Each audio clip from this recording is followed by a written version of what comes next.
Hello, everyone. Welcome to another Poor Choices Sip and Chill. We are at episode, I think, 62 or something like that. But oh, wow. Well, look at us. 61. So I hope my camera is better for you guys today. It was bad. It's been bad all day. So apologies if I'm fuzzy. did you X-Ray Girl's prettier than me anyway. Did you stream with a blurry camera earlier? My stream, it was okay, but my stream kept cutting out like it's been doing the last couple days. And then I was on Tom's stream and I was fuzzy. So I may just turn my camera off. I don't know. I don't know what's going on, but it's frustrating. Maybe talk with your provider. They sound like they're a hoot to deal with, maybe. The problem is that it's not my Wi-Fi, it's the RV Park's Wi-Fi, so they're going to ask me a bunch of questions that I don't have the answers to because I'm not the account holder. You know what I mean? Ooh. Yeah. So, we're working on getting like a Verizon internet box. Duke has one and it's still active, so his mom's going to send that to us and see if maybe that will help. But, you know, we're just running on low budget life right now. It's fine. We'll do what we can. Hello, everyone. So, today we're going to talk about a couple different things. We have something I found out a couple weeks ago, but Japanese relationship culture. It'll be very interesting. I don't know if you know about it, but we'll get into it, of course.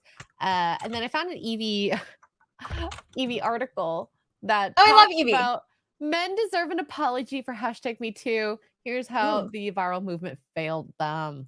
So that'll be interesting. And if we have time, we're going to go look at a couple of Reddit relationship advice. I love that section. I love that section so much. So, yeah. So, Tugs, how are you doing today?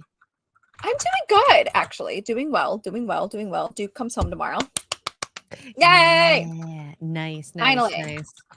Perfect. And I'm doing good. I played Genshin. I had a good work day and now we're here. I got a good workout too. I'm also like, I feel like I'm okay showing my arms again. You know, like when you get like flabby arms, you're like, oh God, mine are always flabby. Yeah. And I had like a bit of like uneven skin tone, and I was like, okay, we're gonna work on that at that even and get the arms back to where they are. Look at that bicep, it's teeny tiny. But yeah. Trying to get back to the skinny body that was when I met Mark, and then I met him. Yeah, it's not his fault. It's the relationship weight gain. When you're happy, it happens sometimes. It happens sometimes. Oh, it's awful. I hate it. And it's been weirdly like, I don't know what's been going on, but it's freaking cold. Like, and I know like it's not anywhere near Canada, but I think it's actually colder where you are, because Gary was saying that it's going to be like 7 or 8 degrees Fahrenheit, which is like -8 in Celsius for those who are from oh gosh, 7 degrees. Jeez, it's supposed to be like 19 next week. So hopefully it'll get warmer. I can't believe it's not cold down there, to be honest. Ugh, it's such a misnomer thinking like Texan heat is hot all year round. Just maybe right. I didn't think it got this cold. This is crazy. And then it's supposed to snow in Vegas, so I don't know what's going on, but the world must be ending or something. Global warming, it's too cold. Okay, but we have a video. We're gonna just watch through this because I thought this was just easier. I'm a big fan of Abba and Preach. If you like some middle ground, level-headed videos, they're usually I find the most middle of everything. They're not red pill, they're not blue pilled. So so the title of their video that they made, Abba and Preach on YouTube, cheating culture in Japan is crazy. I don't mind if he cheats, he just has to pay money. So oh jeez. Yeah. Well, it's very interesting. So they got a couple of like videos and TikToks just explaining about this, and I only found out about this a few weeks ago, and I just it's so weird. But I'm not of Japanese culture. Oh geez. I guess it's kind of like where American culture is going, anyways. Maybe. It's considered normal things and very common things to do in Japanese dating culture and also marriage culture. Especially for marriage couple, cheating is so common that I almost wanna puke. For example, going to prostitution is okay things to do, even though you're in a relationship. A lot of Japanese men going to prostitution place with their co-worker or their boss after their work. Ooh. So first and foremost, I want to hear what you think of all this. Because I already had an idea. I have so I think it's common for them to go, what? She's saying it's common for she's basically just saying for the men to cheat. Mm-hmm. So like there's marriage and then there's dating. Yeah, but it's commonplace like while for people to cheat with a prostitute while you're married or in a relationship. Jeez, though. Why? I wonder why that is. I don't know. Jonathan's like, I already know what Tugs is gonna say. That's screwed up. Well, listen. I could judge all I want to, but maybe that's a culture thing. I don't know. If people accept it and are okay with it, that's that's between them, right? And if yeah, but I guess I don't understand why. I don't understand why that's a thing. Like, she goes as to why that's a thing. Like, is it? I don't know. I don't know. Maybe we find out. I didn't actually watch the whole video, so who knows if there's like more information about it. I just watched like the first like 5 minutes, so we can skip the parts where they are talking, of course, but I just like the compilation of TikTok videos and interview questions, because this I think that this cultural the way they have their relationships is very wacky. It's wild. Japanese like when I think of Japanese culture, just Asian culture in general, it's a lot of like family unit, traditional. Yeah. So it's crazy to think that, okay, part of it is cheating. So maybe there's an explanation as to why there is, but as of right now, just thinking about it is wild. That's crazy to me because, yeah, I was going to say, like, that is very common in that. You're right. Like, that culture, yeah, it's very, I have no words. I can just imagine Pearl just being like, that is wrong. You shouldn't do that. Or wait, no, only men can do that. Women can't. Yeah. Interesting. Okay. Well, and here, Jonathan says they basically believe it's okay for a man to go out and fulfill his sexual needs if the wife isn't putting out. I mean, that sounds about right. I mean, that's not basically sounds what she's saying, but maybe. I don't know. It sounds like she's not for it. I don't know. That's so weird.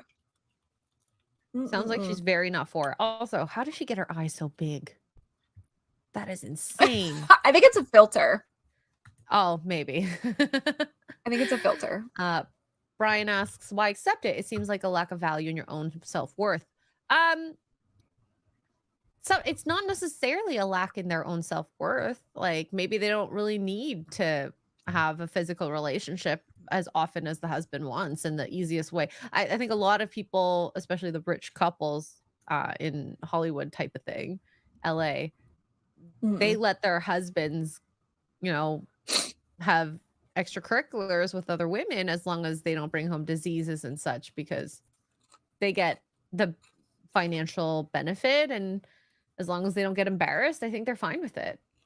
At least it's portrayed in movies, okay? Don't come at me. I don't actually know a couple that's like that.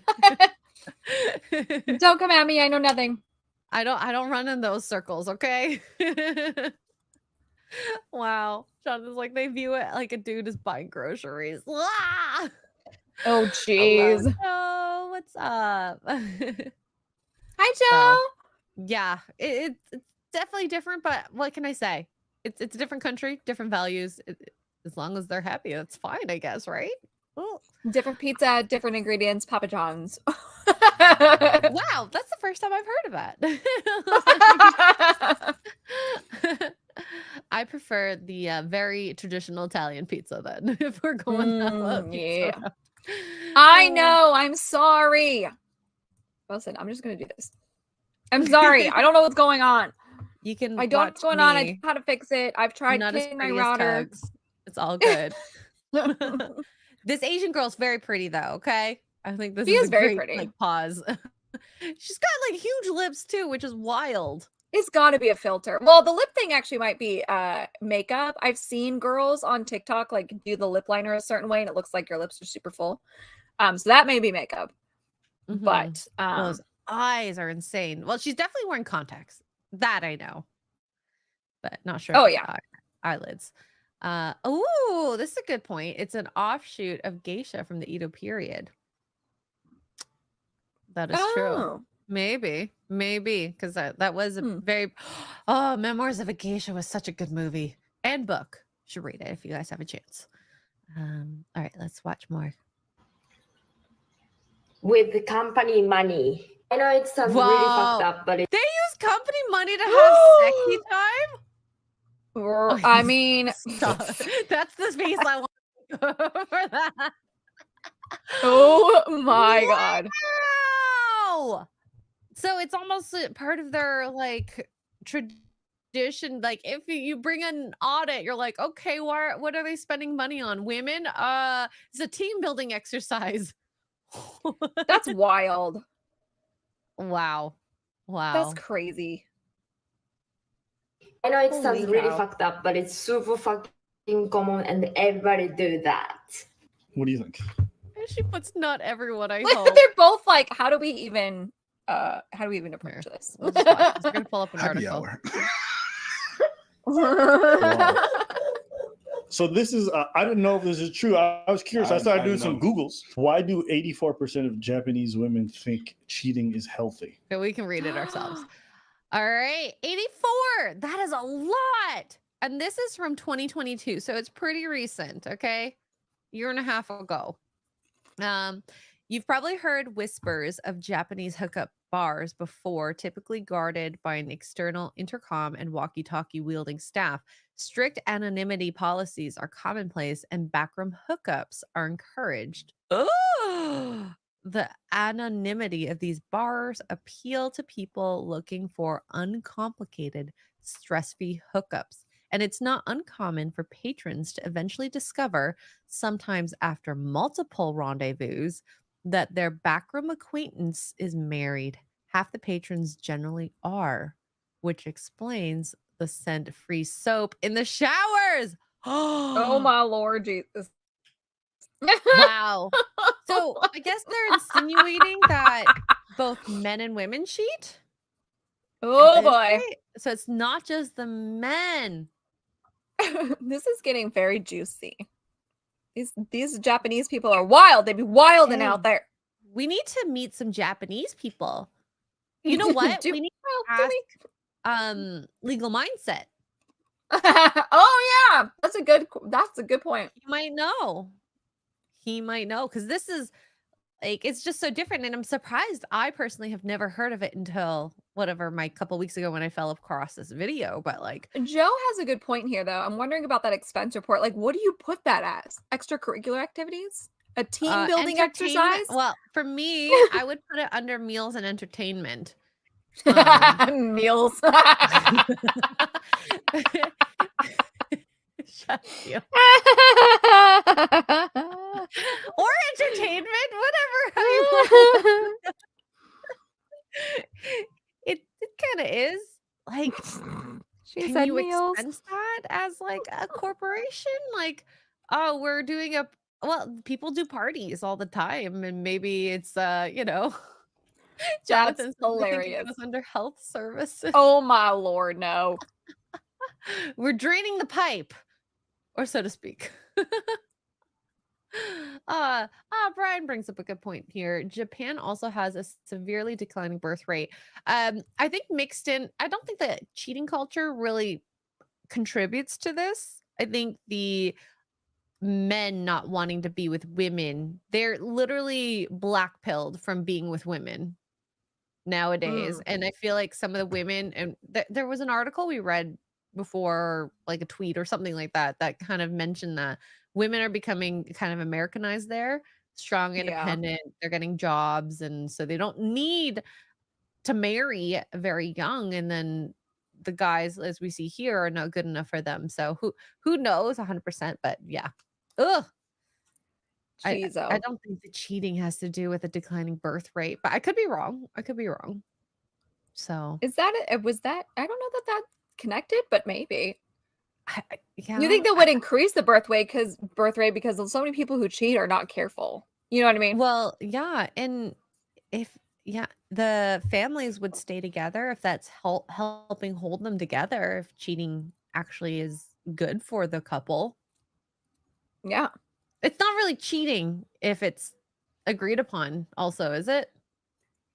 I don't know the rules anymore. Eh, Maybe. each couple Maybe is not. different. I think by definition it is. I But guess. I don't They're in know. open relationships almost. Committed open relationships. Polytrifocals or whatever. What? I don't know either more. According to the 2020 statistics, around 20% of the Japanese population report have cheated on their spouse in the past. Which, it's interesting. So 84% of women think it's healthy, but only 20% of the reported have reported cheating on their spouse. A couple of years prior, Pew Research Center conducted a study placing Japan as the 7th country in which cheating was considered morally acceptable. What is number 1? Wait, I need to find out this. Pew. This is a good point. I completely forgot about this, Gregory. Firefly, the TV show, was influenced by Japanese norms of, quote, comfort companions. That's right. Inara was a companion. That's right. I mean, it's China in that show, but yeah, same situation. That makes that's actually very interesting. I completely forgot all about that. Okay, they didn't order this in any fashion, but okay, Czech Republic has the highest for morally acceptable for married people having an affair. Oh. But that's 17 out of 100, so 70%. Where's Japan in this? 12%. Oh. Well, that's not about women. I guess it's both men and women. Interesting. Will this custom move to the USA? I mean, I think it's already here. Yeah, it is. If you think about it, there's those polycule couples or groups. I don't even want to call it a couple. It's a group. And there's more open relationships. People don't want to define their relationships. It's, back when I was dating, we just said we're dating, not my boyfriend, girlfriend. It's a big word, right? Now people are just saying we're hanging out. Yeah. I'm like, I hang out with my friends. I don't hang out in the way that they do. But, there's just we hang out very differently. Yeah. I'm keeping everything hung in while I hang out. In a lot of people's minds, the expectation that someone can meet all your needs seems pretty unreasonable. It happens so often that they get married, have kids, and often from there, people stop sleeping in the same beds. So from the natural disconnect, it kind of breeds this "it can't be helped" method. Well, if you're not sleeping in the same bed, I can understand that. Why you're not having an intimate relationship. Because is it normal for parents to not sleep in Japan together, like in the same bed? I don't know. Maybe. Is anybody familiar with Japan that would know that? Let me Google. I wish we had Andrew here. In Japan, it is common for families to sleep in the same room, especially in traditional Japanese home where space is limited. This practice is known as co-sleeping and is often seen as a way to strengthen the family bonds. Oh, so not only are they not sleep. Well, they're not actually not sleeping in the same bed, but they're all sleeping in the same bed. Literally. Great. Well, that'll kill the romance. Yeah, 60% of parents in Japan practice co-sleeping. Wow. That's a lot. That's crazy. So another thing here on Quora.com, in Japan, it's not uncommon for couples to sleep in separate beds or even separate rooms. This practice is often attributed to cultural and practical reasons. In Japanese homes, space is often limited, and sleeping separately can provide individuals with more personal space and better sleep quality. That's what people do in this world too. So interesting. Ooh. Interesting. I don't know how I feel. Sleep on go ahead. futons. Oh, I was just gonna read. Go ahead. I wasn't saying anything important. Each person has their own futon built for just a single person. You store them in the closet during the day when not in use. Shieldwall, did you live in Japan before? And if you did, please tell us more. Yeah, I need to know more about this culture. I need to be cultured. A lot of questions. Oh, Cajun might know some here. I work for a Japanese company. Don't fully understand their culture. Oh, it's very interesting. Very interesting what we're learning so far. Okay, so they're probably going to read this for a little bit. Oh, here we go. Another Andrew Matthews says, "Look, X-ray girl, I don't know. Stop asking me." Andrew, I'm not asking specifically you. I'm asking all of you. All right, let's see what this video. Not you, Andrew. The other Andrew. All right. I always thought was really, really weird. You can't cheat on a wife, but if you have a girlfriend, it's okay to cheat. Why do you think Japanese people do that? This idea of getting into relationships is just so strongly pushed down your throat. A lot of people just want the status of being in a relationship, but aren't, for the most part, committed to it. So thoughts? Facts. I think it makes sense. That's not just the Japanese though. That's everybody. There's so many people that are like, oh, I just want everything but the actual relationship. Like, grow up.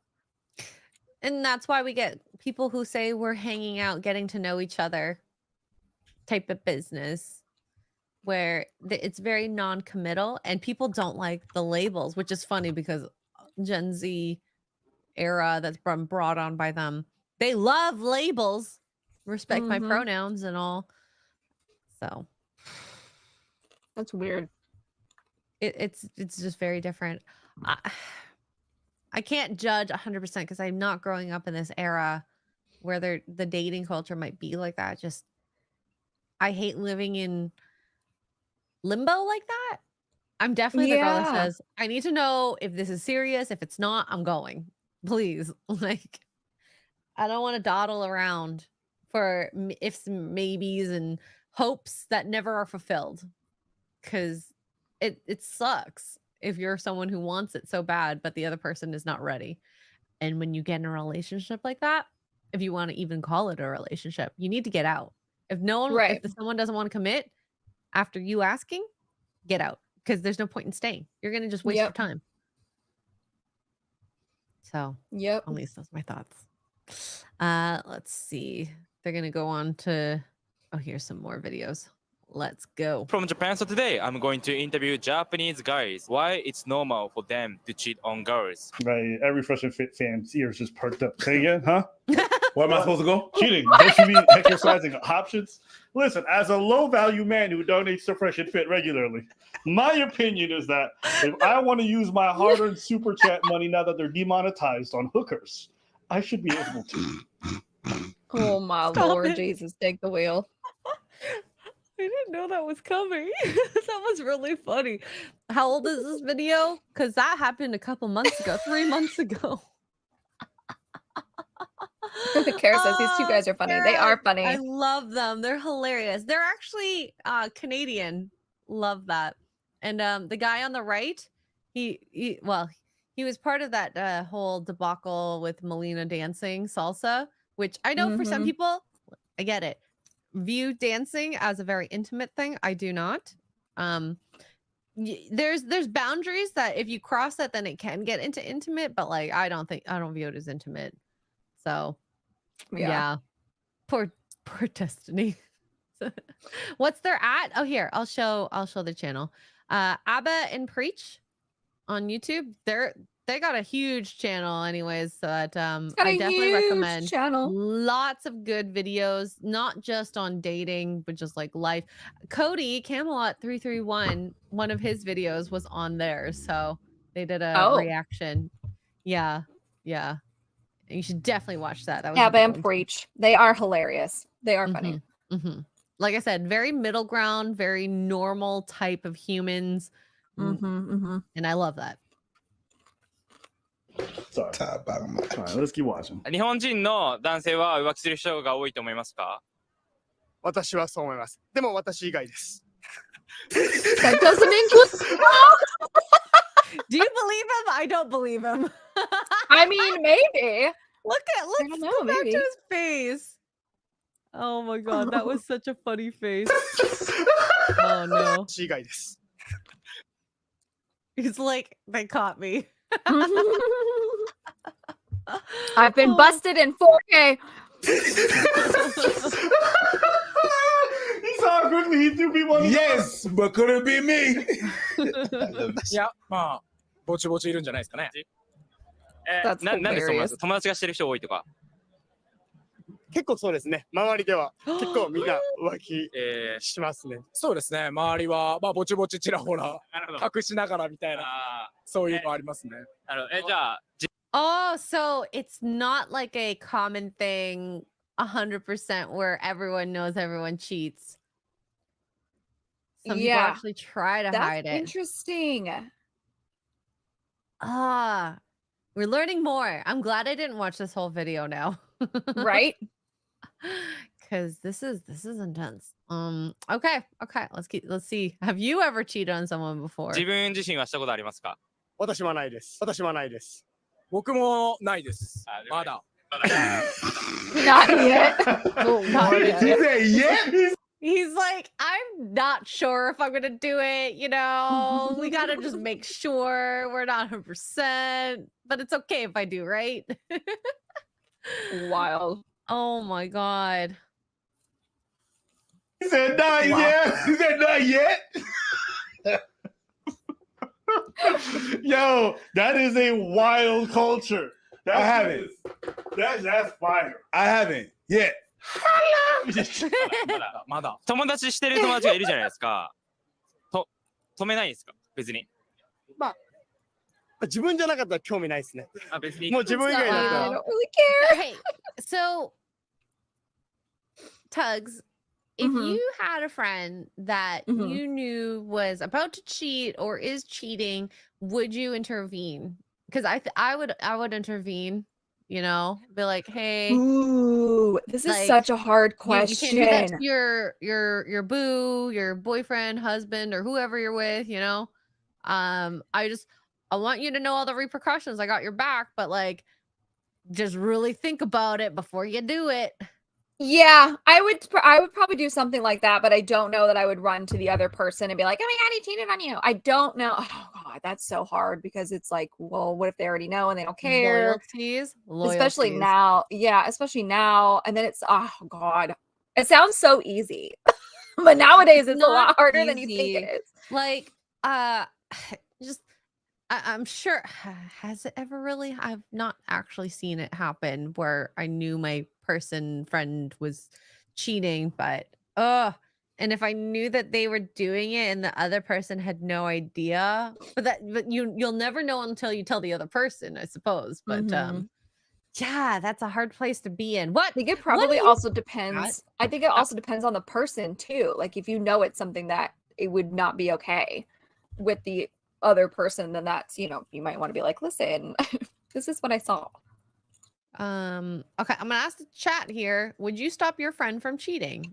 You know, yes, I would stop them, or no, I wouldn't stop them. Just out of curiosity, because like I don't know, everyone's different.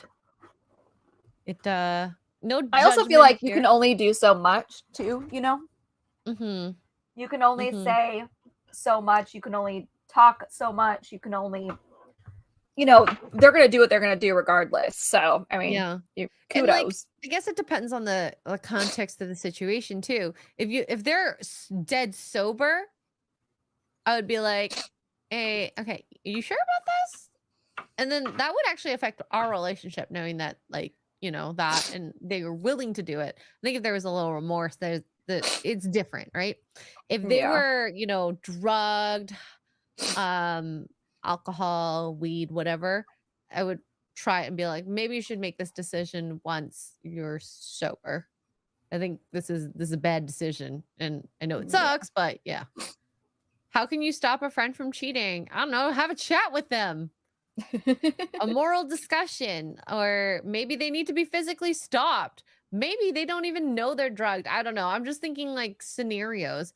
But if they're dead sober, I mean, what can you do besides the talk, right? And like, there's not much. You are right. What can you do? And the truth will always come out, right? At some point. But will it come from you? Ooh, that has been I remember there was one of my friends back in the day. She found out she was the other woman, and I think this is a common debate. Should the other woman, if she had found out that the guy was dating you or whatever, would you tell the wife? Ooh. Right? I don't know. Like, Yeah. I don't know. Yeah. Yeah, I don't know. another moral dilemma. I would probably say, like,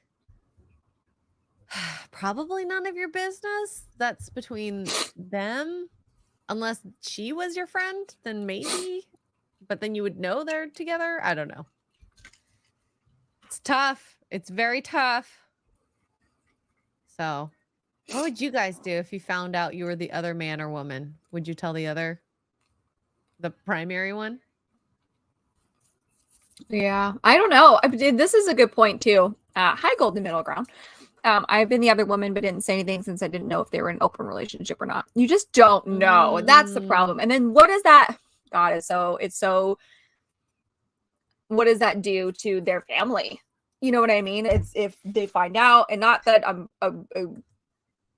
condoning it, but what does that do? Then you go run off. You'd be like, I've been sleeping with your husband.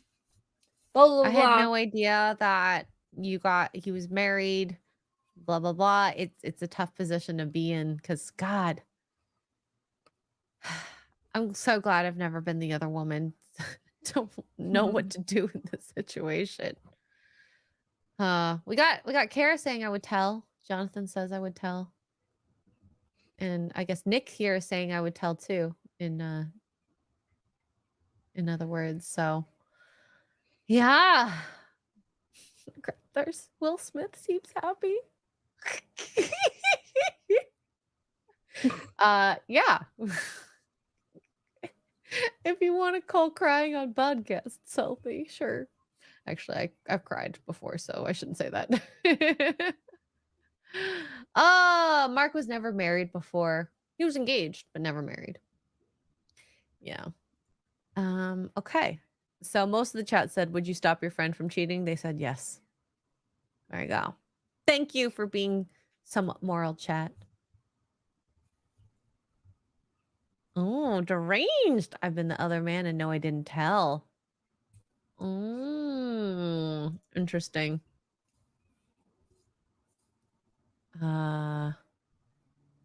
Here. Okay.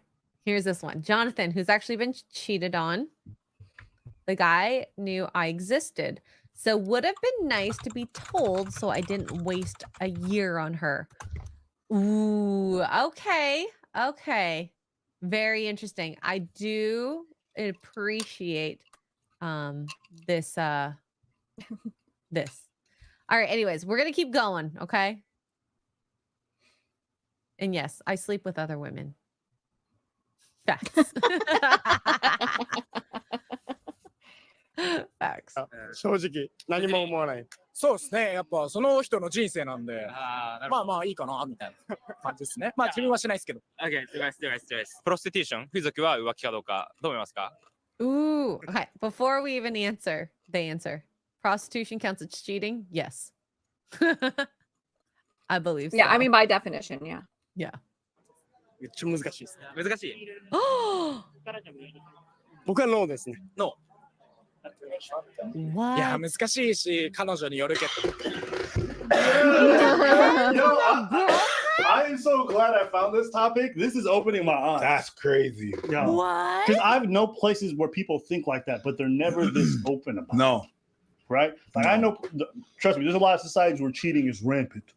Rampant. Yeah. Mm-hmm. Everybody cheating. Yes, they are. You I'm know just it's so in true. shock right Wait. now. Your mama, she your mama, but your dad, I don't know. They cheating, nigga.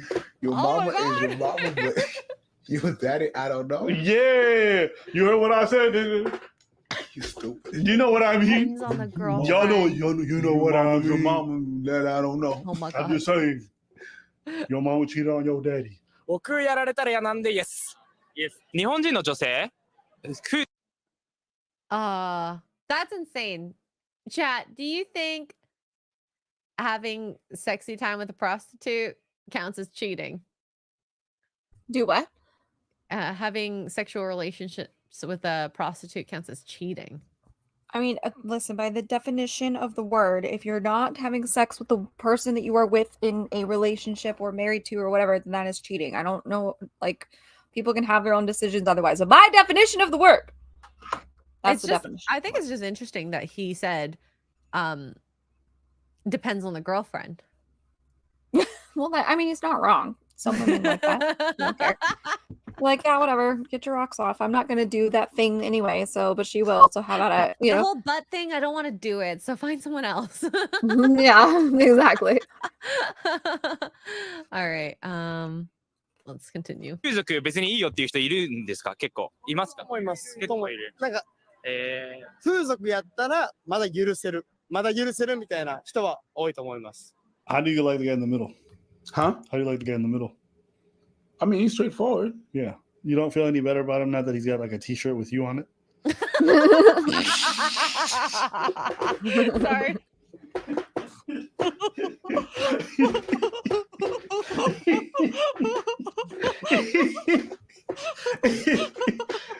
Hey, yo, preach! You wilding right now on this t-shirt. そのまあこれ答えづらいかもしれないですけど、その風俗は浮気です。まあ個人的には浮気じゃないかなと思います。はい。その理由は？まあ浮気って僕のイメージですけど、こっちは行きたいけど向こうは仕事としてやってるわけじゃないですか。ただ浮気っていうのはこっちが気があるし向こうも気があって両方気があって浮気なのかなと個人的に思うんで。Okay. Okay, that's a very interesting take. Yeah, that was interesting. So you both mutually want to have the sexual relations, whereas with a prostitute, you know, you're only wanting to clean the pipes, maybe, as we say.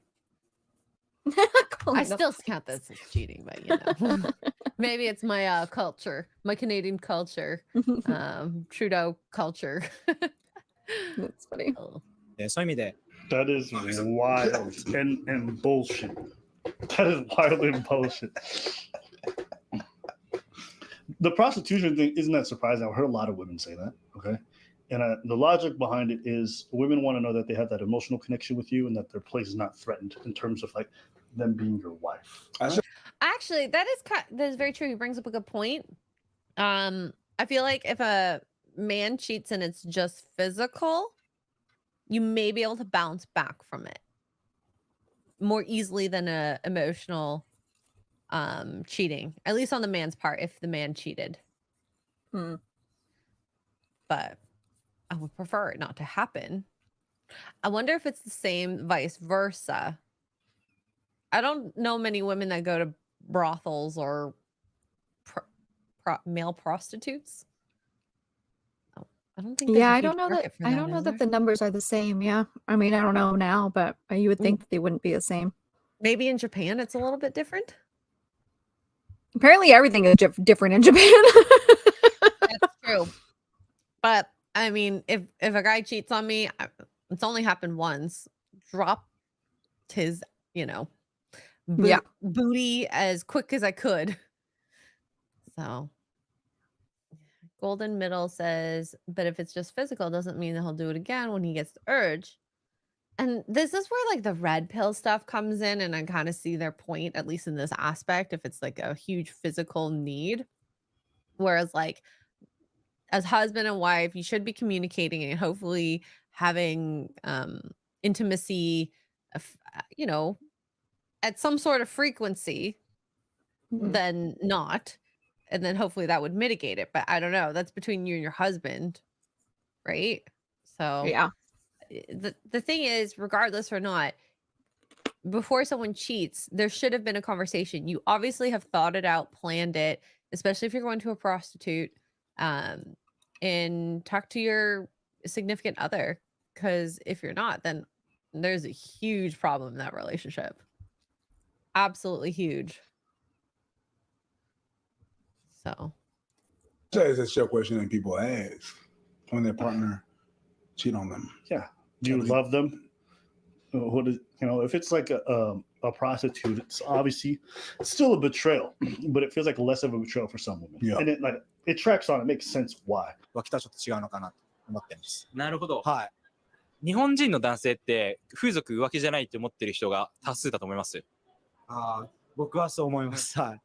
なるほど。 okay. 当たり前の質問なんですけど、女性が男性用の風俗に行っても許しますか、じゃあ。まあ性別が逆になっただけで変わらないので、それは。なるほど。Oh, interesting. see, I was waiting for that, and the guy's like, same. I don't care. I'm not. Women can cheat. Okay, so it's not just one-sided. That's interesting. Okay. Also, I guess maybe male prostitutes are more common in Japan. So, oof. Just very different. I would feel very I think I would feel very confused. You love with your body parts, so I cannot imagine doing that and not having actual feelings for someone. So Yeah, that's interesting. Oh, what do you think about these Japanese women? Do you think it's crazy? Yeah, but you know, whatever you guys gotta do, you know. I'm mad at that. That's I was pretty like, true. it is what it is. Well, it's actually Because I wouldn't understand how he would be making a logic, like the logical point of being like, no, if it's her, it's bad. no, because there's a lot of male idols in Japan. I mean, some of that even exists here in North America, but far less than in other places. Yeah. 日本人って浮気してる人多いと思いますか？多いですね。多いです。多そう。多そう。いや、自分の友達とか自分の周りはどうですか？実際。多いです。多いです。まあ、聞く限りには。周りは少ない気がします。はい。なんとなく日本人の男性はどうして浮気してる人が多いと思いますか？遊びたいからですね。遊びたいから。 Yeah, because everybody talk about girls just want to have fun. What about the boys? Let's do it for the boys. Wow. したことありますか？ Boys just wanna have fun. ないです。ないです。 Oh, ないです。 they don't want to rat themselves out. But Everyone's on that saying no. Nobody believed you. かどうかっていう。 They're どう思い laughing ますか？ too. 浮気じゃないです。 Oh, wow. じゃないです。浮気です。はい。 Oh, いや okay. 金を払ってるんで相手が素人じゃないんで、それは浮気じゃないかなって。なるほど。気持ちが全くないんで。じゃあ、日本人の女性も風俗は浮気じゃないっていう人が多いと思いますか？多いんじゃないですか？ We'll find out. Let's see what the Japanese Do you women- think So it is a common thing for men. Now I'm very interested because I think there is some women that talk to them. Oh, that's に interesting. 行くことは浮気かどうかっていう、どう思いますか？浮気じゃない。浮気じゃない。気持ちの浮気は嫌なんですけど、まあ性欲の浮気は別に。 Oh, that's exactly what that guy said. Yeah. Oh my gosh. So we're getting like literal confirmation on this between Japanese men and women. Wow, shield wall. Let's be real, none of them have been laid. How do you know that? I don't know. Those men are probably what you would call like a good-looking guy in Japan, though. remember, the definition of masculinity is very different there. All I'm saying is that those K-pop people get laid all the time. So. Oh, I'm sure. K-pop, the BTS boys, they like Gross. literally on the level of T Swift in terms of the stans out there, like the fans. Mhm. And yeah, never piss off the BTS army is all I gotta say. Thought the Marvel stans were bad. They're horrifying. 一般人と連絡取れる間でやられるよりは、店でちゃんとしてもらった方がいいです。イエス。なんかわざわざ風俗に行く意味がわからないの。秘密にしてたらあれだけど、まあ情に恋とかしなければいいじゃん。浮気ではない。隠さなければ浮気じゃない。浮気するなら風俗に行けって言ったことあります。金払えばいいよって言ったことあります。ね、出会いじゃなくてお金払って行ってるなら別にいいから。納得できる理由だったら浮気とは思わないかも。例えばどういう付き合い？例えば上司とかの。怒るけど。Now that's an interesting one. She's probably the only one that said anything that companionship could mean feelings too, right? And that like I said, wild. This culture be wild. Also, the vending machines are really cool back in the background. And all the girls look so cute too. I wish we looked this cute. It's a very, very fashionable over there. All very adorable looking outfits. 行ってもまだ許せる。風俗なら。なんか日本ならではのなんか文化じゃないけど、やっぱり有名じゃないですか。You know what the thing is? Traveling.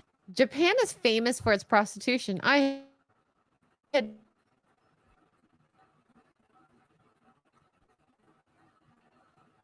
Oh.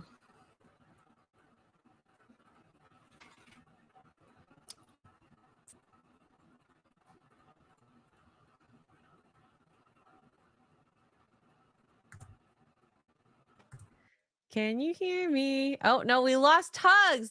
Was the problem. It wasn't me. I'm back. Whoopsies. I'm frozen, but I'm here. I'm still here. Tugs is here too. Whoops. Was it me or was it you? Did you leave? Well, I refreshed it. I thought it was me. My bad. Oh. I don't know. The chat said I froze. My face froze, but then like, oh, I thought it was just me. I'm sorry. I thought it was my internet. Yeah. Tugs, your internet cheated on me. Yeah. Or you. Sorry. I think overall, like, that was a great kind of like introduction to Japanese culture. Do I agree with it? No. Am I going to complain about it? No. If they're happy doing it and that's ingrained in the culture, like, how am I to go in and say you're wrong for doing all of that, right? And I just, if you are ever thinking about dating a Japanese man, maybe take a little caution if you're not of the Japanese culture. Yeah. That's at least what I bring out of it. And you know, if any man goes and travels to Japan and wants to find a prostitute, probably could be really easy from the sounds of it. Was it Japan? I think it was. I saw a video that Andrew did about like when you're in a different country, be careful like recording videos where you're not supposed to, because they really don't like that sort of stuff. You're not supposed to record in the whatever the red light district equivalent is for that area. So yeah, fun stuff. We got Big Raj here for $1.99. Thank you for the super sticker. Thanks for the thumbs up. Cheers.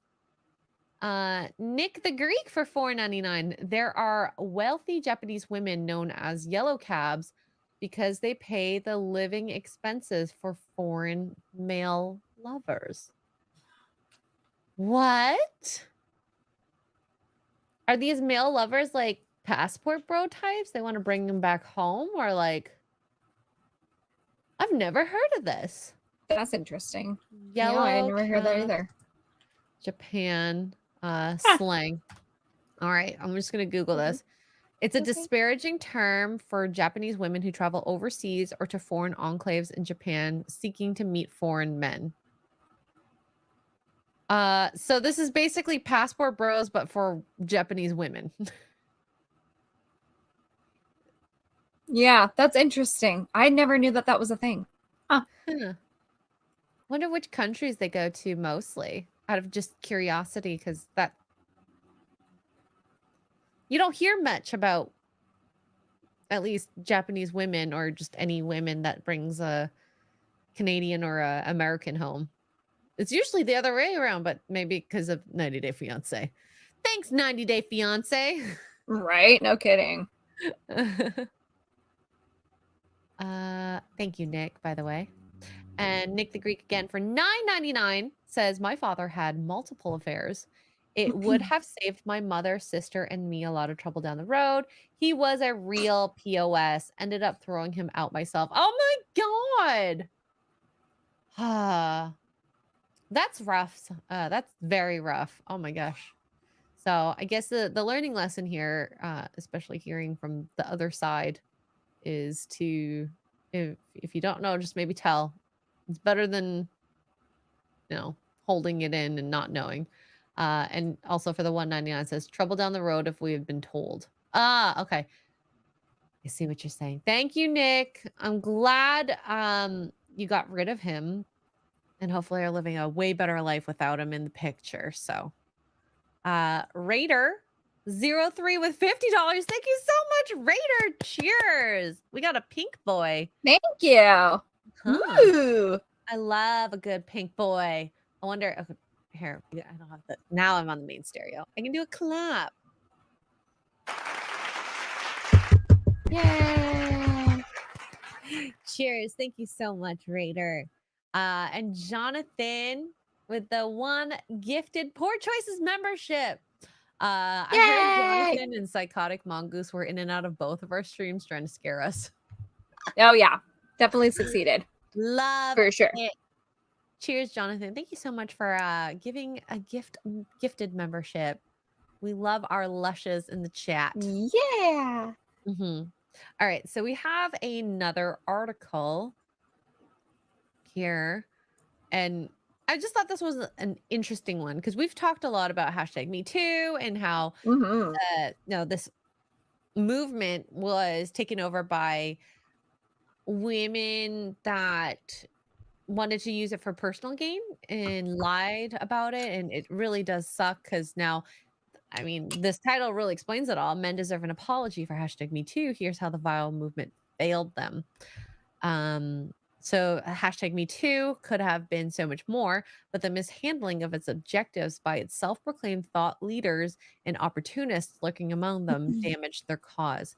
It's kind of the same with, like, I really do believe the idea of BLM was like a good idea, but then it got hijacked by other people. Well, that happens to everything. Yep. Whatnot. So it does suck. And at least with this one, #MeToo, a lot of men ended up getting persecuted for fake stuff. And I mean, I hope that no one actually went to jail or fined or, lost out on a good chunk of their lifetime or monetarily, but I'm sure people have. So yeah. I said the idea of BLM, not the actual organization, but I meant that. Even if I said it, I meant that. So I apologize if that was misconstrued or miscommunicated, not misconstrued.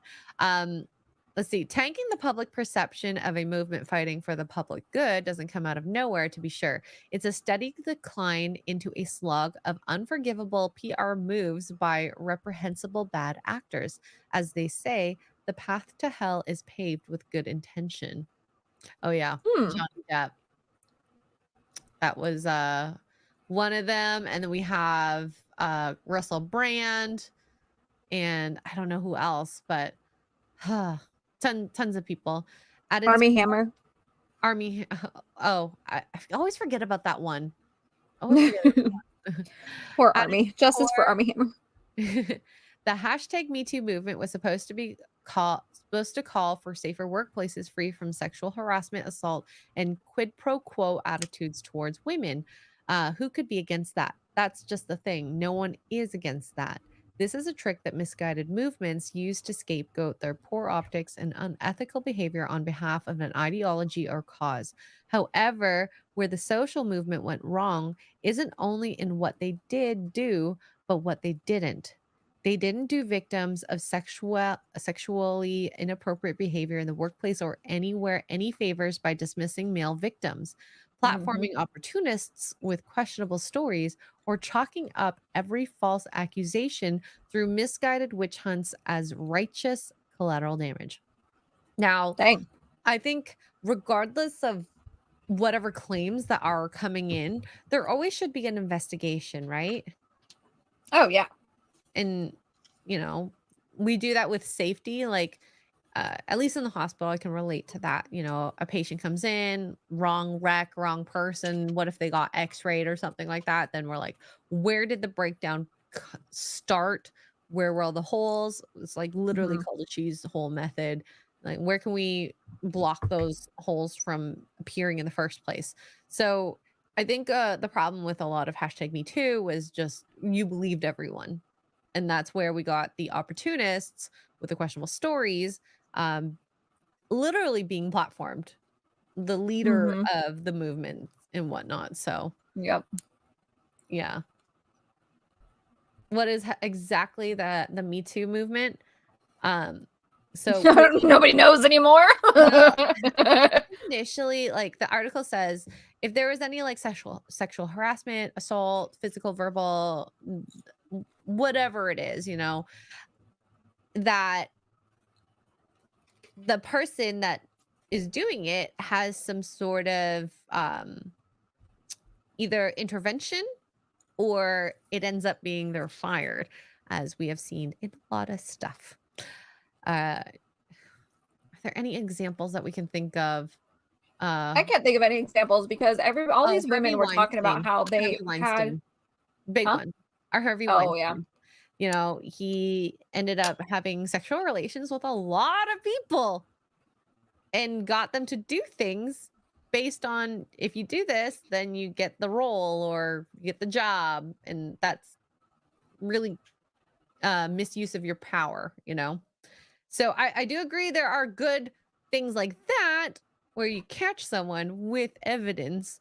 But if you're doing these persecuting someone without evidence and just believing one side of the story, then that's not fair either.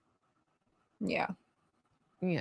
So that at least is like a good definition of that, I suppose. Yeah, I don't know when all these women were talking about when this started that, you know, oh, in the workplace and there's no punishments and this happens. I'm like, listen, I'm sure it does happen.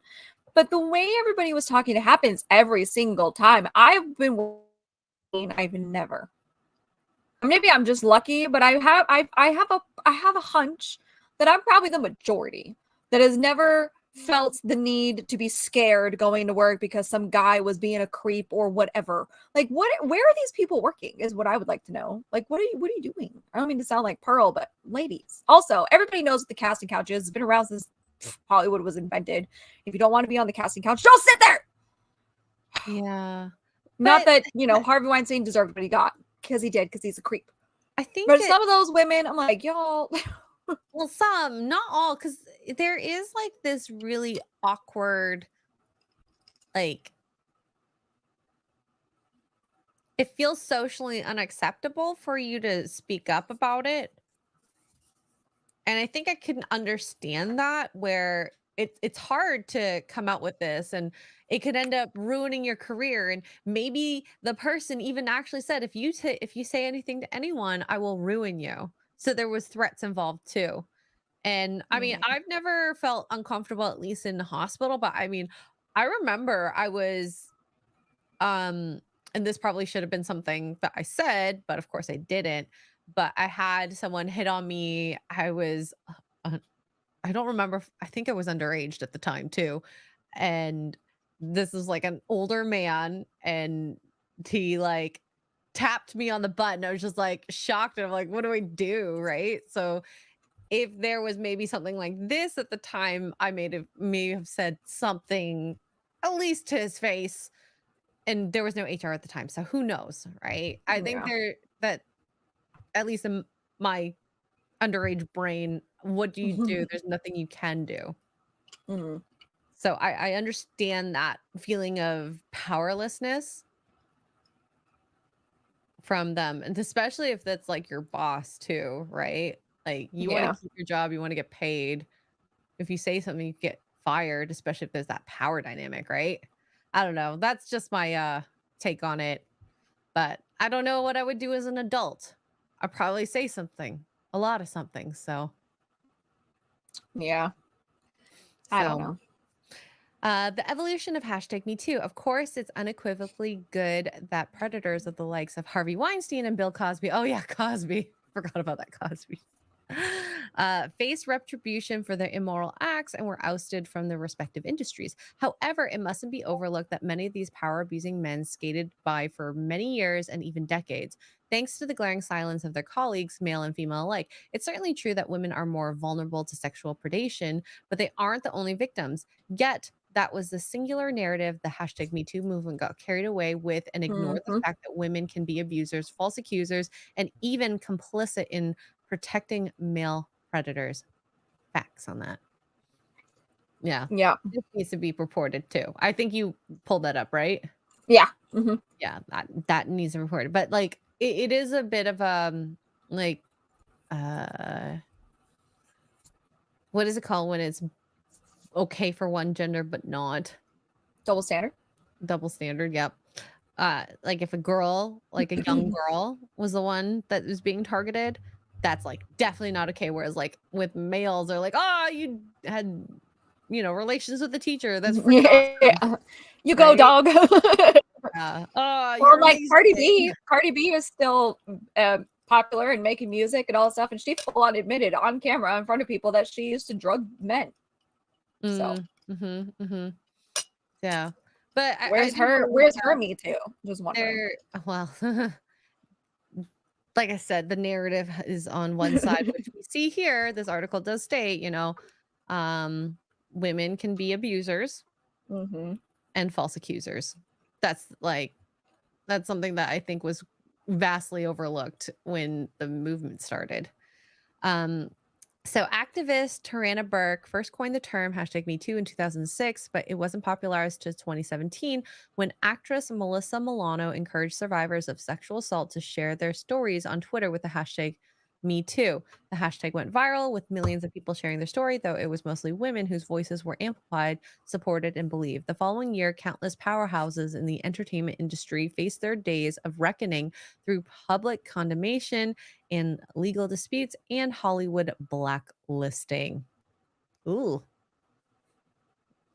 This influence carried over to the broader culture, transforming workplace policies, employment practices, and intersexual relations. A significant attitudinal shift occurred. Now, sexual inappropriate behavior and comments were taken much more seriously. However, this quickly morphed into a general anxiety about miscommunication that wafted over co-ed spaces in work, educational settings, and so on. And this does suck because sometimes a joke is a joke. And then there is the people who actually are like, oh, well, now that gray line became even grayer, or people were too scared to even be in that gray area. Yep. And then men were being canceled for saying something about it. Like, you guys have made this movement ridiculous. Like Henry Cavill, they tried taking him down because he was like, I would rather go back to an ex than meet someone new because I don't want to be called a rapist or whatever. And the crowd, the online crowd was like, well, maybe just don't be creepy, or maybe just don't flirt the way you're flirting. Clearly you're doing something wrong, blah, blah. And it's like, no, you guys you were proving his point, for one, the way you're reacting. And two, no, just because you get hit on does not mean you have to get locked in a room full of therapy and be like, I'm traumatized. Like, there's a difference. That's very interesting. Because, I mean, let's just say I think most people would want to be hit on by Henry Cavill, that at least you know. I'm just thinking Anna, like, she's like, my body's ready. Right? Literally everyone, man and women alike. Even if you were a straight guy, if Henry Cavill came up to you and gave you a compliment that may or may not have been flirty, you'd be like, hey, okay, hi. Hi, Henry, love you. But, like, it does suck that, like, jokes can't be used, but they overtook it too far. I get the movement. I think the movement has a purpose and was very helpful for a lot of people, but just with the pendulum swinging, it just swung too far into the deep end. Yep.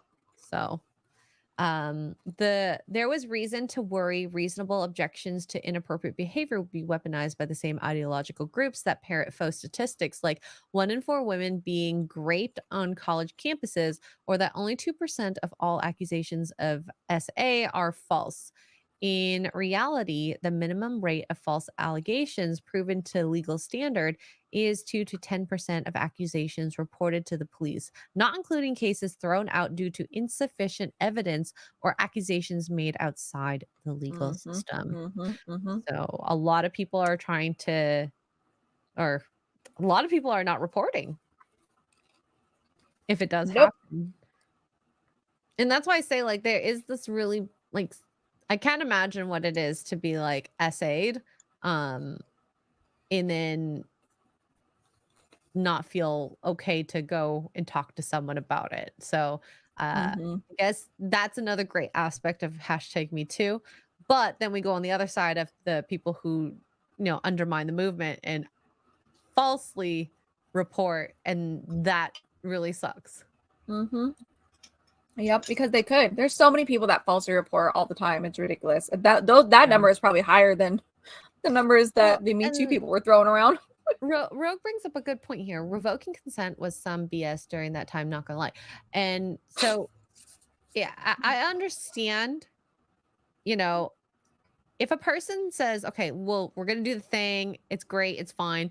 But if they're through, like, midway through the act and they say no, and yes, stop it. But if they say, like, I'm unsure about this, then maybe learn to be a bit more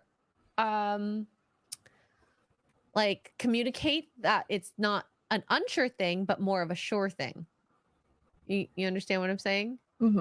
So, or maybe hopefully the person would just be able to pick up those cues, but some people don't pick up cues very easily. Especially if you're drunk. So, I don't know. It's a hard place to be in. What do you do? A lot of things that you can't control for other people and this movement. I actually really like the idea of this movement. It just, I hate the people undermining it. Yeah. Grabther, the man of God here. It's no wonder why the Bible says fornication is bad. Leads to lots of problem. Yep. Lots of problems. So, Jonathan, you have a good point. what did he say here? Probably with that is a lot of women don't understand the difference between SA and day after regret. That is true. You can't say that if you consented then after you regret that was SA, because that's not. Sorry. Yep. Sorry about it, eh? But a movement that is based entirely on self-testimony is ripe for exploitation. What a great line. That is a great line. I love that. So pretty soon you had women conflating minor inappropriate comments or jokes with grape and worse, equivocating them as equally egregious. When you muddy the waters, you lose people, and that's precisely what happened with this movement. You had a well-meaning, reasonable objection to a problem co-opted by people acting in bad faith, people who wanted things, quotas, kangaroo courts, presumption of guilt, an entire system overhaul, collateral damage be damned.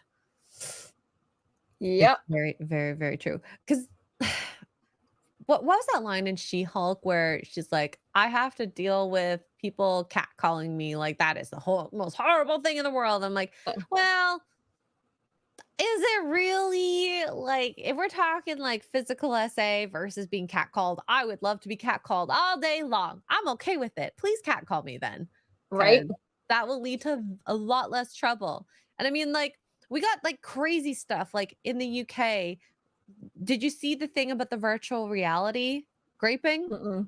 And so this, I'm assuming girl, the police in the UK released a statement saying this girl who had been virtually VR raped, the repercussions of that is equal to actually being raped.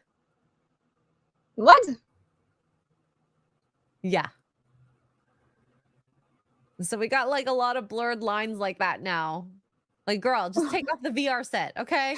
What? Take off the VR set. Right? Like, it's this really cool thing I'd love to tell you all about. Oh my god, wait, I'm gonna blow you guys' minds. It's called the block button. Oh my god. Well, I don't know what it's like in the metaverse.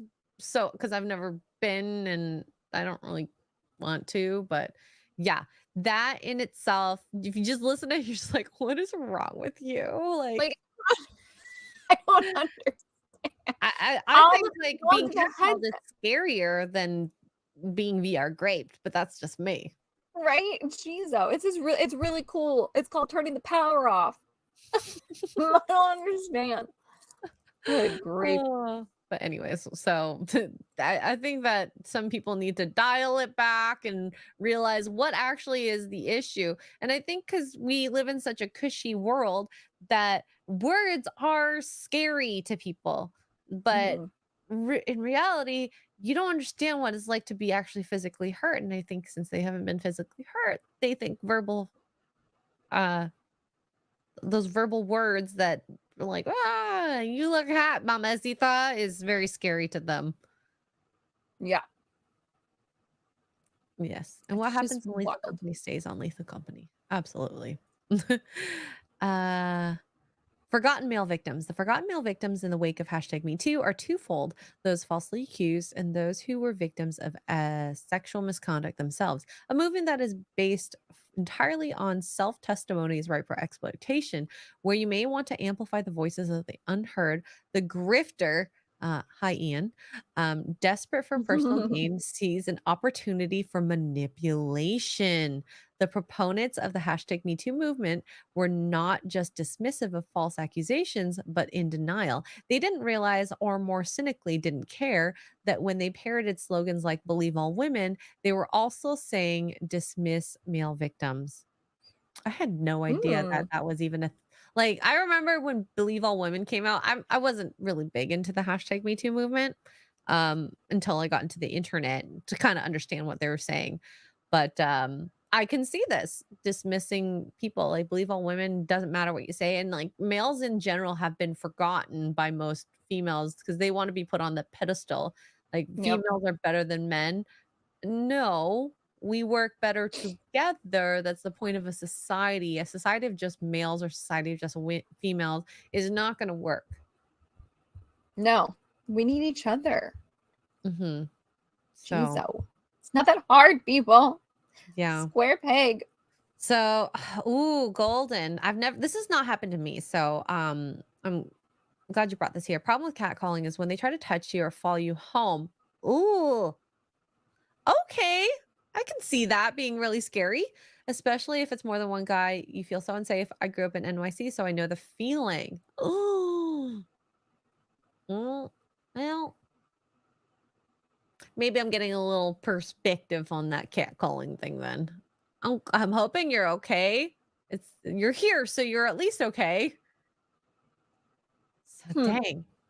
That has never happened to me. So that's never happened to me either. That sucks for I'm sorry. Goodness, I guess. To you. Honestly, I've always figured I always just would give guys that did that and were kind of being creepy about it, because there's catcalling and then there's like when they go a little too far, you're just like, okay, guy, let it go. I just would look at them like I wanted to unalive them and then they would back off. My RBF came in handy, I tell you. Do I have good RBF? I don't think so. I don't know. I've never really noticed. When I work out, I have good RBF, but not when I'm just regular everyday X-ray girl.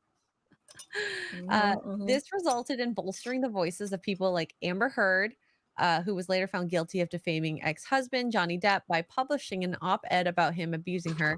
Career, money, reputation gone in an instant. I don't think his money was gone. His reputation and his career, unless you want to count the future. To be fair, in this article's defense, I love borderline trash talking Johnny Depp because people worship him on pedestal. The point is, He wasn't rich to begin with. He hasn't been rich in a very long time. You can look this up. He's been in debt and he's gambled and he's spent it all on drugs and stuff. So it's very, very possible that between the lawyers and all of this stuff, he probably did not have very much money left. Just throwing that out there. In the article's defense. Okay, so only for it later to come to light that people had the story all wrong. Depp had evidence to suggest that he was the true victim of assault, psychological torment, and other forms of abuse. Okay. Yep. The faith in #MeToo movement misplaced in women and their harmlessness resulted in real lives ruined and reputations tarnished, some being victims themselves. Then there's the issue of what the #MeToo movement didn't fight for: male victims of Hollywood predators. This was recognized as a female issue and as an extension of the misogyny ingrained in our society, so male interests took a back seat. Which really sucks, because this does happen to men too. You can be assaulted as a man and have intimacy, because your body can react to all the stimuli, even if your mind doesn't want to. Right? Am I saying that right? I'm not a man, so I don't know. I think so. This is what I've been told. Okay, guys? One of y'all are lying if that's a lie. So #men2. Oh, is this a new hashtag? Men2. I don't know. I don't know if I've ever seen that before. I could be wrong. Well, single guy cooking, you can marry someone and not know that they're insane if you married quickly. And from the sounds of it, I think they got married pretty quickly, because they didn't spend a lot of time with each other. They spent long bouts of time with each other, but not, like years on weekly or something. It was like they would go shoot movies and schedules and like see each other for a couple days every couple weeks. So yeah, they got married pretty quick if I remember right too. I think you're right. Yeah. So I mean, maybe vet your person a bit better. Hey, Shad is like the quickest marriage guy ever that I've ever met. But I also, like he said, was it 2 weeks, 4 weeks? I want to count when he first met the girl too, because I think that matters. He was getting to know her throughout that time period. They weren't dating, but he got to know some really good traits about her. So, oh, interesting here. So Golden, my ex was assaulted when he was younger and had ED issues because of it. This idea that guys are infected by it and only girls is such BS. I absolutely agree. I would argue, and I might get canceled for this statement, but I would argue than women are. Excuse me? I didn't hear it. Oh, I would argue that men who are sexually assaulted are more affected by it than women are. And how do you quantify that? Because they have nowhere to go. Women are put on, I don't want to say pedestals because that's not the right word, but I can't think of another word. We have so many avenues. We have therapy sessions. We have counselors. We have, and this is all handed to us in the hospital. This is handed to us from the detectives. This is handed to us from the judge, from our attorneys, whatever, right? Our besties, the girl on TikTok that is like, I'm talking to you, my sister. You're not alone, right? There is nowhere for men to go. And if they do go somewhere, then they're no longer masculine. They are insert insult here, and like psychologically for them, I think it takes a toll on them because they weren't man enough to XYZ, and they're not going to be believed the way women are. And so I think in a lot of ways it affects men more than women does, because we have avenues to get help. They don't. Okay, that's an interesting take on that then, because I mean, I don't think I can personally quantify who is worse or better off in a generalized male versus female of SA, but I think either way it sucks. Oh yeah, no, it's awful either way. Definitely. Yeah, because I think it depends on what had happened in that as well, because yeah. I couldn't speak on that. So yeah. Here, demonic says, because I definitely told if you tell Same. anyone, they'll Mhm. tell you you're gay and won't love you anymore and give you away. Women don't get that. If you say that, women aren't told, oh, well, you know, you're gay. We are told, well, what were you wearing? We get that kind of thing, but we're not told that way of it, especially nowadays. Like, there's so many avenues for the ladies to get help and for us to heal and for us to grow and whatever. And blah, blah, blah, blah, blah. New year, new me, healing from my journey, healing from my trauma, blah, blah, blah. But guys don't get that. They don't get it. They just don't have it. It's still to this day. It's really, really sad. It's really, really sad. I think that they're hopefully going to put more interest in at least hearing people out for that, especially with even just this article in itself. Like, I hope so. Putting this out here will get people thinking, okay, maybe let's not be too hasty on making judgments, because people do make judgments pretty quickly, and go from there. Yep. So yeah, Andrew Matthews, Terry Crews, somebody else said Brendan Fraser. Terry Crews is muscular and a big dude, and when he came out against the person that did that to him, everybody was like, what do you mean? Like, you're a big dude, you have all these muscles, you didn't fight back, blah, blah, blah. I remember he got roasted because of he knows how to fight, he knows how to handle himself, like he's a big guy, got completely roasted. I don't believe you, that's ridiculous, though he's secretly gay, blah, blah, blah, blah. Oh yeah, I remember that. It is illegal, Grabther. Bad people are gonna do bad things. That's Yeah, just the end of it. And I mean, like, look at the people who undermine this whole thing. People are going to do what they want to do, whether it's legal or illegal. And unfortunately, we're at this point where people need help, and what kind of help is offered, I'm not sure. Well, this is a states versus Canada thing for me. I don't know what services are offered in America, but I'm sure there's quite a few if you Google search it.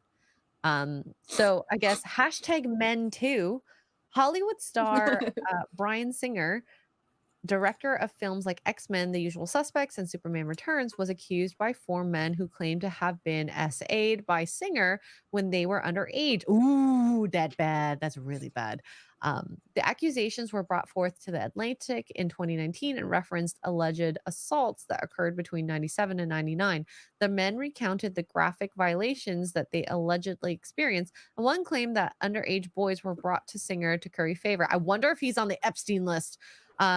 Singer outright denied these allegations as being categorically false, but they weren't the first allegations brought against him. Dating back to 97, a lawsuit was filed by the 14-year-old extra in the movie Apt Pupil, who accused Singer of asking him and other minors, oh my God, to film a noodle shower scene. A noodle. The lawsuit was dismissed, but 2 other extras filed similar lawsuits. Now that is interesting. So obviously back in 97, it was a bit different in terms of the news. I don't know if this was in the news, these lawsuits in 97. But if they weren't, and they were filed separately with similar, words, I would tend to believe that. But who knows? So in 2014, 2 men filed lawsuits against Singer claiming SA when they were underage, one of whom was former child star Michael Egan III. However, these cases were dismissed, and Singer's attorney proved that either Egan nor Singer were even in Hawaii at the time that Singer allegedly raped him in Hawaii, complicating the history of allegations brought against the director. Then in 2017, a man named Cesar Sanchez Guzman claimed in a lawsuit filed against Singer that he was raped when he was 17. Singer settled the case for $150,000. Singer's last movie was Bohemian Rhapsody, where he was fired from after the unexpected unavailability of the director left them hanging in clashes on set between Singer and lead actor Rami Malek.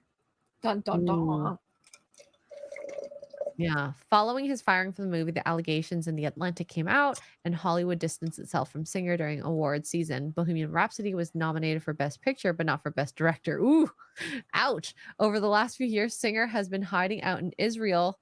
Well, is he still taking a break from the spotlight, but gearing up for a potential comeback? if Hollywood will have him. It's worth noting that the singer, who has denied all of these allegations vehemently, has a reputation that precedes him. He's known for having a hot temper, getting into heated altercations with his cast and crew, as well as being surrounded by young boys, and was likened to a Harvey Weinstein-like figure that, in his alleged sexual proclivities via raunchy sex parties, were an open secret in Hollywood. What is true is that is for you to decide, but there's no denying that the treatment given to Singer was much more quiet, subdued, and pushed under the rug than Weinstein. I mean, different Probably because there people- was really no proof. No, He was I guess. smarter, I suppose, Huh. in that sense. Yeah, well, yeah, and that's the thing. That's the biggest thing about essay in general is it's very hard to prove. It's like everybody's least favorite thing. It's the cop's least favorite thing. It's the judge's least favorite thing. It's the attorney's least favorite. It's everybody's least favorite thing because you can't. It's very hard to prove, especially without any. So, like, it's really easy for a victim who's been smacked around in the face and is bleeding, all that stuff, to walk into a police station and go, "Oh my gosh, he did this to me." That's super easy. You have a ton of evidence. It's less easy when it's years down the road, or it's months down the road, or there is no quote unquote physical evidence or things like that. Like, essay is very he said, she said, and so it's very hard to prove. So that could be also why, is because they didn't have anything on him. True. So we got photographers Bruce Weber, Mario Testino, who were also accused of sexual misconduct in 2018. Testino, who was a favorite of the British royal family, known for snapping engagement shots of Princess Kate and Prince William. Oh, dang. Was accused of by several male models and assistants of unwanted sexual advances and exploitations back in the 90s. Weber, who was the visionary behind racy ads for A&F and Calvin Klein, was accused, of course, of sexual behavior, molestation, and pressuring male models into unnecessary nudity. Both men denied all the unsavory, detailed allegations brought forth by 28 models spanning decades. Ooh. Wow. See, and this is where, like, if we turn it around and like 28 women brought that forth, then it would have, like, yeah, happened.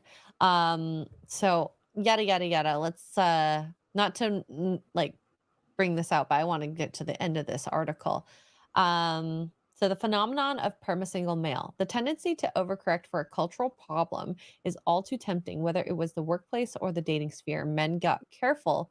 They felt awkward about meeting women alone for business meetings or mentoring them. This is facts. Oh my God. So many men don't want to be alone in a room with a woman. I'm glad that it wasn't the case for my work specifically, but I don't know. Tugs, did you find that a lot with your work? Because you No. did work with men, right? Yeah, no, I never had any problems. And thank goodness, honestly, because I probably would have been like, "Are you serious?" Yeah, I would get paranoid. Like, even the idea of dating, like on a first date, I would want it to be public. I mean, I wanted to be public anyway as a female, but if I were a male, like, just in case anything happened and she said, "You did this," and blah blah blah, blah, like hashtag me too. Like, I would want to deal with that repercussion. Yep. In case they misunderstood something. So, but who knows? They became paranoid about gaining verbal consent or even approaching a woman at all. And this is what I hear a lot. Approaching a woman seems so scary. Oh, yeah. Because words hurt, right?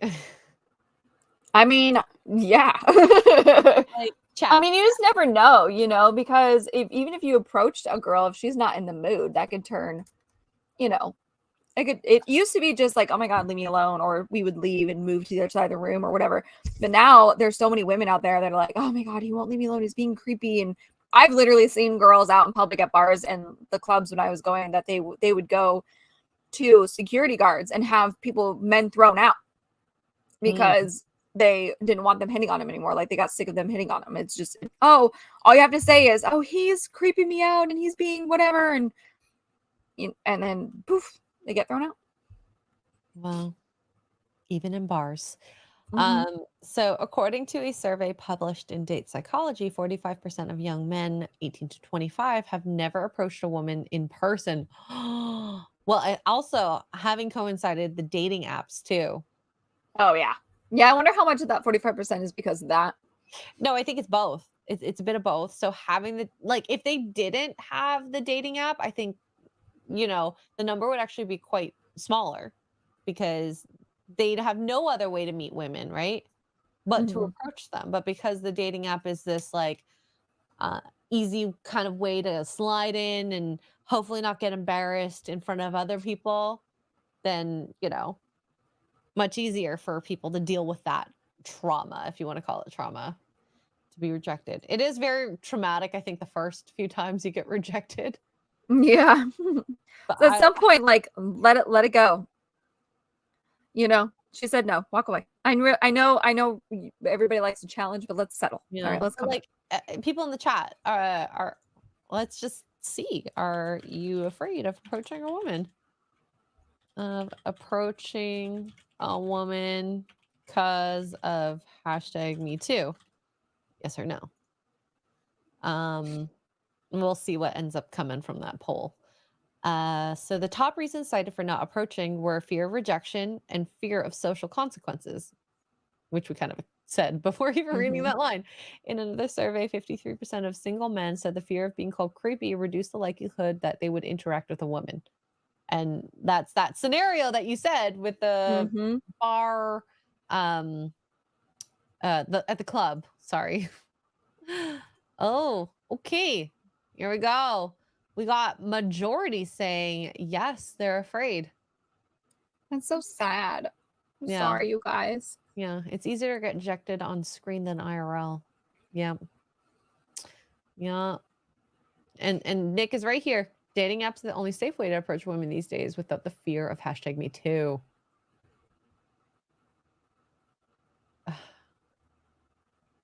It's so sad. Oh, this It's is a just good so question. sad.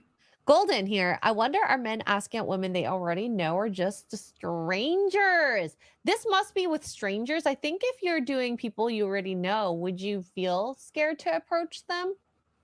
I do wonder. Yeah. I don't know. I think this is another good point here, Tony. Girls these days don't say no politely often. They often really want to make sure you know how far below them you that's are. true. Aww. Oh, that sucks. That is true. I've seen that too. Some girls, it's just like all you don't have to be so mean. You just say, no, I'm not interested. I go, thank you so much for being interested, but I'm taken or whatever. I'm not interested. Don't lie too. Don't lie and say that you have a boyfriend because that doesn't work all the time. Okay.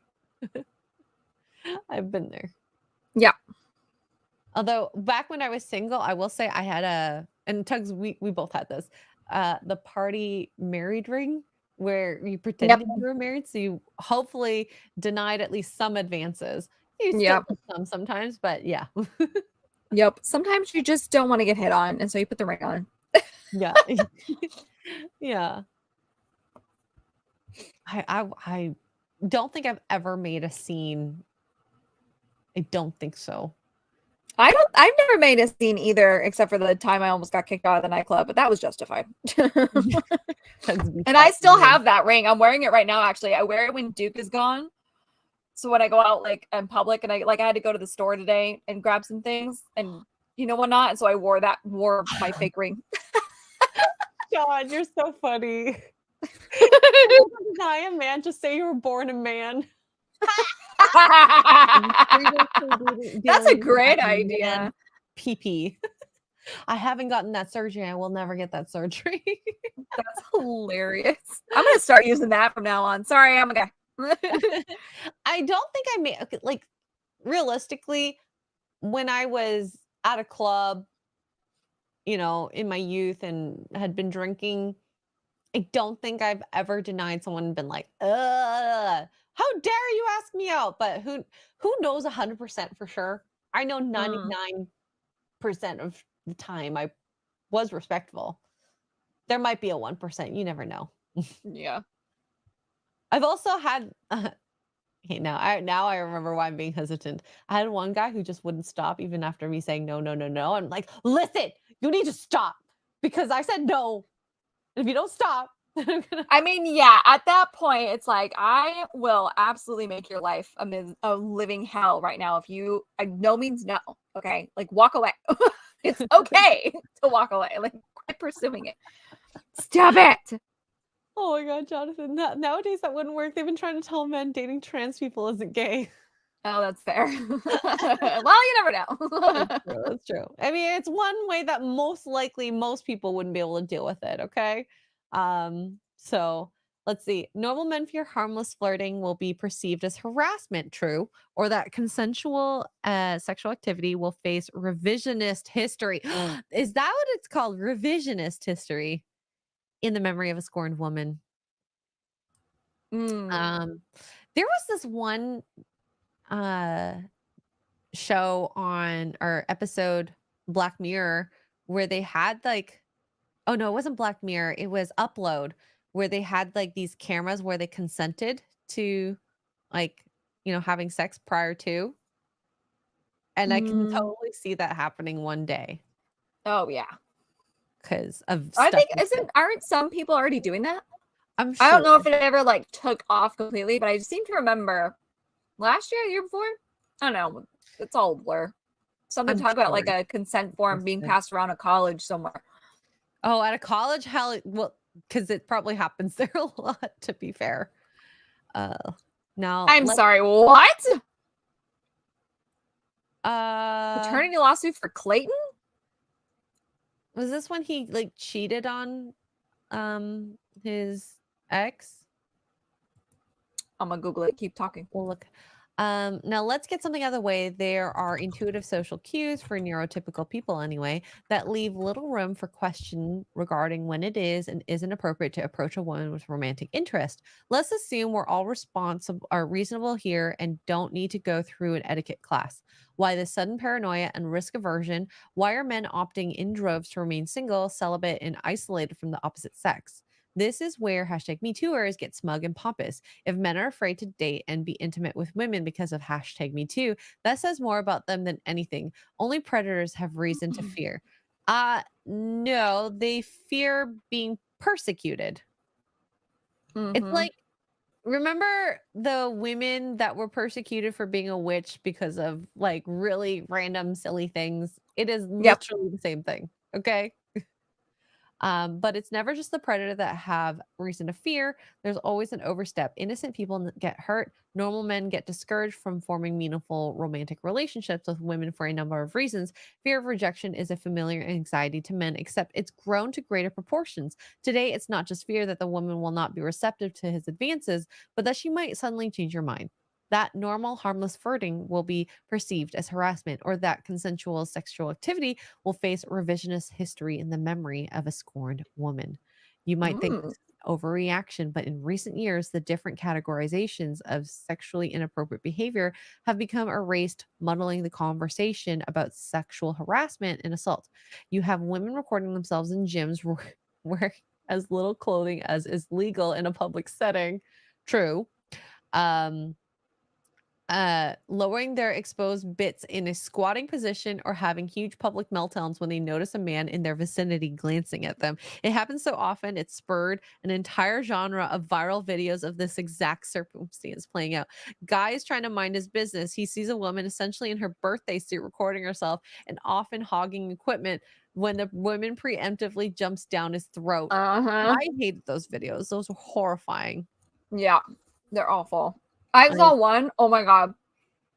I actually saw that guy Joey Swole that usually responds to those guys. I love him. But he popped up on my TikTok feed yesterday, and the video was this. And I don't know the TikTok guy's name. He was so a guy at the gym. He's got his headphones on. He's singing or something. He's got the camera. He's got the phone in front of him, like it's his phone. And this girl, you can hear her. You can't see her, but she comes into his ear. And she's like, hey, excuse me, I'm going to need you to stop staring at me while I work out. And he takes his headphones off and he goes, honey, if anything, I'm staring at your boyfriend.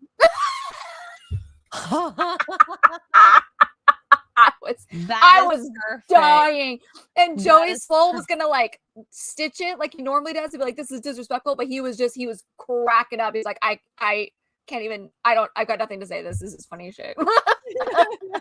Honey, if anything, I'm staring at your boyfriend. I was dead. You have to get your head out of your butt sometimes. Right? Everything's about you, okay?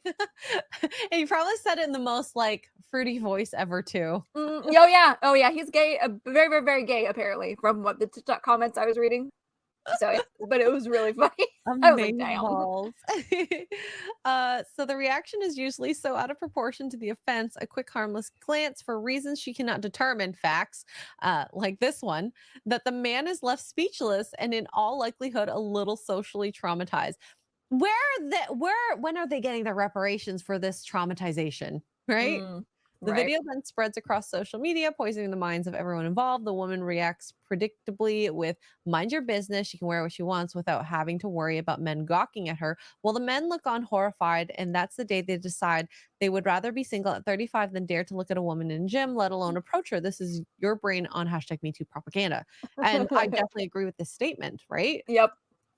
Like, hey, I'm all for it. If you can wear what you want, but just know that especially those booty shorts where it hugs into your butt crack, people are going to stare, including women. Right? Okay. I've looked. Also, that's not sanitary. Especially for us ladies. Okay. Listen, you're sitting on that stool, that bench, that whatever. You don't know if it was cleaned before you. You don't know what sweat was on that. And you're not wearing anything that's covering your litty bits, ma'am. Ma'am. Settle. Okay, settle down. Good grief, Charlie Brown. Like the girls at the theme parks who wear the same exact booty. Like, man, you're at a theme park. Everybody's sweating. You've got people from all over the world who God only knows what everybody has. Put some clothes on. I beg you. I know it's hot. It's Florida. I get it. But geez, Louise. Put some clothes on. A dress. I don't know. Right? With shorts underneath it, preferably. Just in case. Yeah. So closing thoughts. Tragically, you can think of the movement for justice for female survivors of SA and the fight for male victims as two distinctly different social movements. One is primarily concerned with the propagation of feminism, the presumption that all women tell the truth and never lie, untrue, nor do they have the capacity to be abusers themselves, also untrue. The movement for male victims tend to be in the opposition to the #MeToo movement for reasons that are crystal clear. They worked hard to silence men who were falsely accused, insisting that it simply doesn't happen. False. And then left male victims out of the conversation almost entirely. As a result, we've left a fractured culture that feels emotionally stunted, unable to approach women, unsure of how to work together, emotionally scarred, and worst of all, damaging public faith in the accusation of genuine victims. Wow, this was a great article. Thank you, Evie, for writing that. Was this a male or female? Jamie Marshall. By the way, that's spelled. I'm gonna go with a girl. But I could be wrong. Girl. It's hard. It's like Taylor. Taylor can be a girl or a boy. It's got two E's on the end of it. I'm gonna go with a girl on that one. Yeah. So there was Jay said this earlier. I wanted to kind of reflect this. So this makes me wonder how everyone feels about women asking men out. Would it be better in these modern times? Now, the idea of it would be better, but would it happen? Probably not. I think, like, Tugs, have you ever approached a man? Oh gosh, not that I can think of off the top of my head, but maybe. I think I asked like maybe 2 guys out. But honestly, with the modern times, I normally say no, but how else are we? How else are we gonna find? Actually, you know what? I take that back. I didn't ask him out, but I did approach Duke first. Okay. Kind of, sort of. I basically cornered him at the wedding and was like, "Rude! You didn't want to dance with me." Wait, did you talk to him before that? No, we met the weekend of the wedding. I had never met him before. I meant like before the moment of you cornering him and saying. Oh yeah, we had talked like briefly. Okay, so before the wedding, went out in front of him and was like, "Rude, you dance, we dance." Like, wow, bold. It was very brief though, like just chit chat before the actual wedding started, and I was like, I like him, he's cute, and so And so at the wedding, you know, I had all, and the girl that got married, she did this on purpose. She put me at the table with all the single guys. And so they were like flocking, you know, how guys do when they get competition over a girl. And I was like the only single girl pretty much at this wedding. So thanks a lot. And so I had like them, but he would not come in and he just kind of hung outside and made me go to him, which was rude, but it worked. So I do think that, like I said, this is a good idea, but it won't happen because in the end, a lot of women will still want that traditional male advance, but on their terms. So it's only okay if they like you, but if they think you aren't, you know, cute, hot, approachable, or whatever it is, then they might think it's on the harassment side. So it's kind of hard for this medium, and that's why the dating apps have been, I guess, a godsend to still bring people together. Because would it happen otherwise? Probably not. I'm thinking. Yeah. So as much as I'd like for women to do that, they're not going to. Most women. Yeah. won't. And even in my case, like I went after him first, but we didn't, it was months before we actually got together. You know, he ended up reaching back out to me months later. And he came after me. So it worked, and you know, it ended up working out well. Yeah. God. But it would be nicer if it was just that easy. But I know. It would be nice if we could go back to the old ways of doing things, but yeah. So we have Crash Mondo here. Thank you, Crash, for being a member for 15 months. Are either of you going to MegaCon? I'll let Tugs go first. I am not, no. Unfortunately. I will be going. I will be staying with Kara Lynn, and yeah, so I'll be there for a couple days. So that'll be really fun. I'm sad that you're not going because the last time you were here, it was so fun. I know, it's just so soon. I honestly kind of forgot about it too, but wasn't on the radar. Well, you were so busy with your move and whatnot, so I get it. Yeah, I'm hoping maybe the next one. I don't know if that'll be Vegas or Dallas, but maybe the next. I don't know when the Dallas Fan Expo is. Yeah. I don't know either. Usually June, I think, but I don't know when. June 7th, 9th. Vegas will be first because it'll be in April. So I'm going to try and go to the next one. Yeah. And I'm excited. There's going to be a lot of people there. And yeah, I'm going to be so sad to miss you. And then I don't even know if I'm going to hang out with like Lee long term like we did the last time, because that was fun.